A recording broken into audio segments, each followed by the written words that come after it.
Hello, welcome to Infotech Hub. आइए आज हम सीखेंगे एंटी रैगिंग का फॉर्म किस तरह भरा जाता है।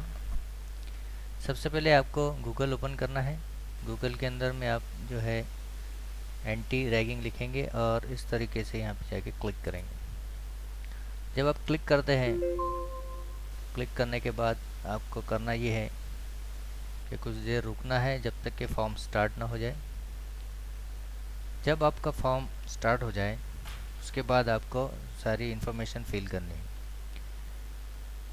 इन्फोटेक हब आपको नए नए टिप्स देता है ऑनलाइन वर्किंग करने के लिए। स्टूडेंट्स के लिए काफ़ी फ़ायदेमंद है इन्फोटेक हब। इसे ज़्यादा से ज़्यादा सब्सक्राइब कीजिए, ज़्यादा से ज़्यादा शेयर कीजिए और लाइक भी कीजिए। आज जो हम एंटी रैगिंग का फॉर्म भरना आपको सिखा रहे हैं, ये भी बहुत इजी प्रोसेस है। आप खुद भी कर सकते हैं। स्टूडेंट खुद अपने घर पे, अपने लैपटॉप पे, अपने कंप्यूटर पे बैठकर कर सकता है और अपना फॉर्म भरा जा सकता है।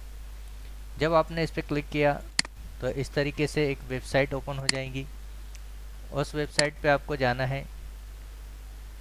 एंटी रैगिंग की जो वेबसाइट है आपकी, आपको कुछ इंस्ट्रक्शंस याद रखनी है कि जब कभी आप एंटी रैगिंग का फॉर्म भरें तो आप अपना मेल को ओपन रखें, ताकि एंटी रैगिंग का फॉर्म जब फिल हो जाता है तो आपको प्रिंट आउट डायरेक्ट नहीं आती है। यहाँ पे आपको एंटी रैगिंग की साइट से एक मेल आएगा जो आपके मेल आईडी पे दिखाई देने लगेगा। तो मेल आईडी पे जो आपका मेल आएगा उसके ऊपर में आपको सारी इन्फॉर्मेशन मिलेंगी। जैसे आपने यहाँ पे एंटी रैगिंग का फॉर्म फिल किया, क्लिक किया, इस तरीके से फॉर्म स्टार्ट हुआ। उस फॉर्म को पूरी तरीके से भरना है आपको। जो भी आपका नाम है, यहाँ पे आपका फैमिली नेम, जो भी आपका फैमिली नेम है, सरनेम जिसको कहते हैं हम, या फिर पूरा अपना नाम डालें जो भी आपका नाम है और आगे आपका सरनेम। उसके बाद में आपको डालना है स्टूडेंट मिडिल नेम यानी फादर का नाम। उसके बाद फादर का नाम डालने के बाद आपको डालना है आपके स्टूडेंट नेम। फादर का नाम के बाद में इस कॉलेज में स्टूडेंट नेम आपका किस तरीके से है वो लिखना है यहाँ पे। और वो लिखने के बाद में जो है आप जेंडर सेलेक्ट करना है। जेंडर सेलेक्ट करने के बाद में आप अपना नेशनलिटी डालेंगे। उसके बाद में आपके कॉन्टैक्ट नंबर, जो भी है आपका कॉन्टैक्ट नंबर, आपका ईमेल आईडी जिसके ऊपर में आपने फॉर्म फिल करना है वो यहाँ पे आप डालेंगे। आपका एड्रेस जो आपका दिखाई दे रहा है वो एड्रेस डालेंगे हम। उसके बाद में पूरा फॉर्म भरने के लिए आपको यहाँ पे डालना है आपके गार्जियंस का नाम, जो भी आपके फादर का नाम है, मिस्टर है, मिसेस, जो भी आपका फादर है, मदर है, जो भी आपके गार्डियन है उनका नाम। यहाँ पे हम देख रहे हैं सेकंड एड्रेस के अंदर में अगर आप स्टूडेंट बाहर के हैं और आप दूसरे शहर में रहते हैं तो आपके शहर का पहला एड्रेस डाल दिए। सेकंड एड्रेस में आप अभी जहाँ पे रहते हैं वहाँ का एड्रेस डाल सकते हैं। फादर का नाम लिखने के बाद में आपका खुद का जो एड्रेस है घर का, वो एड्रेस डालना है आपको। उसके बाद में आपको यहाँ पे मोबाइल नंबर, फ़ोन नंबर डालने हैं। फ़ोन नंबर ज़रूरी है। जैसा आप अगर यवतमाल के हैं तो 07232 कोड डालेंगे। उसके बाद में आपका जो नंबर है वो डालेंगे। उसके बाद में पेरेंट का नंबर, जो भी फादर मदर जो भी आपने पेरेंट्स सेलेक्ट किया उनका पूरा नंबर, उनका ईमेल आईडी भी डालना नेसेसरी है। उसके बाद में पूरा ईमेल वगैरह डालने के बाद में आपको कॉलेज डिटेल पे जाना है। और कॉलेज डिटेल पे जाने के बाद में आपको सेलेक्ट करना है स्टेट, यानी महाराष्ट्र के है अब तो महाराष्ट्र। आपका प्रोफेशन कौन सा है, किस प्रोफेशन में आप आपका जो है क्वालिफ़िकेशन कर रहे हैं वो डालेंगे। जैसे फार्मेसी आप कर रहे हैं तो फार्मेसी, इंजीनियरिंग कर रहे हैं तो इंजीनियरिंग डालेंगे। जो भी आपका कोर्स कर रहे हैं उस कोर्स का नाम यहाँ पे आपको डालना है। इस तरीके से यहाँ पे दिखाई दे रहा है, ये कोर्स का नाम हम डालेंगे। उसके बाद में आपके कॉलेज का पूरा नाम, जो भी आपका कॉलेज का नाम है, जैसे हम यहाँ लिख रहे हैं PW Wadhwani college of pharmacy, वैसे ही आपको लिखना है जो भी कॉलेज का आपका नाम है। उसके बाद में यूनिवर्सिटी, उस कॉलेज के कोर्स जो आप कर रहे हैं वो कौन सी यूनिवर्सिटी से एफिलेटेड है तो वो एफिलेटेड यूनिवर्सिटी का नाम डालेंगे। जैसा एग्जांपल के तौर पर संत गाड़गे बाबा अमरावती यूनिवर्सिटी हमने यहाँ डाला।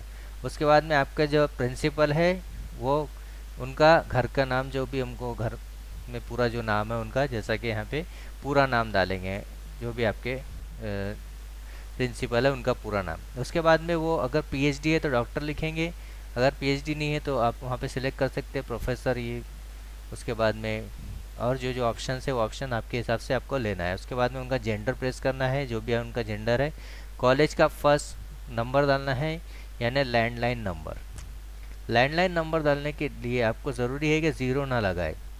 ज़ीरो आप लगाते हैं तो फील्ड प्रॉपर नहीं होगी। क्यों ज़ीरो ना लगाए? क्योंकि इंडिया का कोड यहाँ पे पहले दिया है +91। 91 डालने से ये होता है कि आपको सिर्फ आपका ज़ीरो निकालते हुए आपका एसटीडी कोड डालना है। एसटीडी कोड के बाद में आपको आपका जो भी आपके कॉलेज का नंबर है वो डालेंगे। उसके बाद में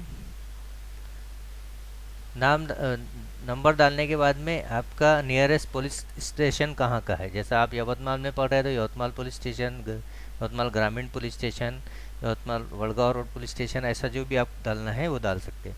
उसके बाद में आप कोर्स जो कर रहे हैं वो ग्रेजुएट है, पोस्ट ग्रेजुएट है, अंडर ग्रेजुएट है, यानी आप अभी पढ़ रहे हो फर्स्ट ईयर में तो अंडर ग्रेजुएट, पोस्ट ग्रेजुएशन हो गया तो पोस्ट ग्रेजुएट डिप्लोमा है तो पोस्ट ग्रेजुएट डिप्लोमा, ग्रेजुएट है तो डिप्लोमा पोस्ट ग्रेजुएट। उसके बाद में फिर आपको यहाँ पे सारी फील्ड फिल करनी है। जैसा नेम ऑफ कोर्स आप फार्मेसी कर रहे हैं तो यहाँ फार्मेसी लिखेंगे, बी फार्म। एम फार्म कर रहे हैं तो एम फार्म लिखेंगे। इंजीनियरिंग आप कर रहे हैं तो इंजीनियरिंग के लिए ज़रूरी है कि आप जो है यहाँ पे आपका इंजीनियरिंग लिखने के बाद आप कौन सा इंजीनियरिंग कर रहे हैं, कंप्यूटर इंजीनियरिंग या फिर इलेक्ट्रॉनिक इंजीनियरिंग, जो भी आप कर रहे हैं वो आप यहाँ पे डालेंगे। उसके बाद में आपका एनरोलमेंट नंबर डालना है। अगर आप फर्स्ट ईयर में हैं तो आपका पीआरएन नंबर डालें, और अगर आपका फर्स्ट ईयर हो चुका है तो यहाँ पे आप एनरोलमेंट नंबर डालें। उसके बाद में आपके कॉलेज में आपके क्लास में कितने स्टूडेंट है वो लिखना है आपको। उसके बाद में स्टडिंग 4 साल का कोर्स है तो 4 साल, आप फर्स्ट ईयर में तो फर्स्ट ईयर लिखेंगे यहाँ पे। उसके बाद में यहाँ पे कैप्शन कोड दिया गया है, ये कैप्शन कोड भरना है आपको। और कैप्शन कोड भरने के बाद में आप इसको नेक्स्ट ऑप्शन पे क्लिक करेंगे। जिस तरह हमने नेक्स्ट ऑप्शन पे क्लिक किया तो इस तरह ये कर्सर घूमना शुरू हो जाता है, यानी आपका जो फॉर्म है फिल हो रहा है। फिल होने के बाद में आपका जो फॉर्म है इस तरीके से फिल हो जाएगा, और फिल होने के बाद में आपको मैसेज आएगा। वो मैसेज को आपको डाउनलोड करना है। मैसेज डाउनलोड करने के लिए आपको करना ये है कि ईमेल आईडी पे जाना है। आपका जो ईमेल आईडी है उस पर जाने के बाद में इस तरीके से आपको मैसेजेस दिखाई देंगे। वो मैसेजेस को आपको डाउनलोड करना है। जैसा ये फर्स्ट डाउनलोड किया आपने, डाउनलोड करने के बाद उसे देखना है कि वो किस टाइप का है। उसके अंदर आपकी बेसिक इन्फॉर्मेशन रहेगी कि आपने जो फॉर्म भरा है किस तरीके से भरा है। जैसा कि रजिस्ट्रेशन नंबर, आपका अंडर ग्रेजुएट है, आप कौन से कॉलेज में पढ़ते हैं। उसके बाद में आपका एंटी रैगिंग का जो नंबर दिया गया है, यानी जो आपका हेल्पलाइन नंबर है। सेकंड और एक ईमेल आएगा, उस मेल के अंदर में आपको सारे मेल्स डाउनलोड करने हैं, जिसके अंदर से आपको जैसा कि यहाँ पे दिया गया है कि इसमें आपको पेरेंट से एक पेरेंट का साइन लेना है। आपका जो सेकंड फॉर्म जो आता है उसके ऊपर में जैसा यहाँ दिख रहा है आपको, इसके अंदर में आपको पेरेंट का सिग्नेचर यहाँ पे लेना है। यहाँ सिग्नेचर लेंगे, इसे हम कहेंगे अंडरटेकिंग फॉर्म।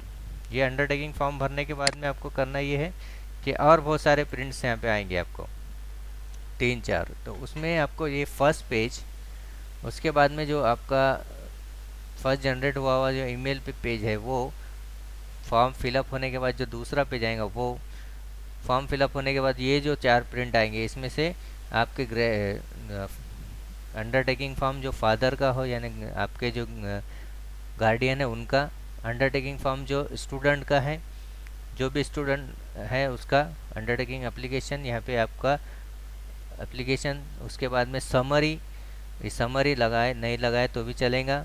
ये समरी के अंदर में यूजीसी के रूल्स दिए हुए गए। सेकंड और एक है, इसके अंदर में भी आपको रूल्स वगैरह की डिटेल दी है, ये इसका प्रिंट आउट लगाने की ज़रूरी नहीं है। इस तरीके से आप जो है एंटी रैगिंग का फॉर्म भर सकते हैं। Thank you for watching infotech hub. इसे ज़्यादा से ज़्यादा सब्सक्राइब कीजिए, ज़्यादा से ज़्यादा शेयर कीजिए। Thank you very much once again, thank you.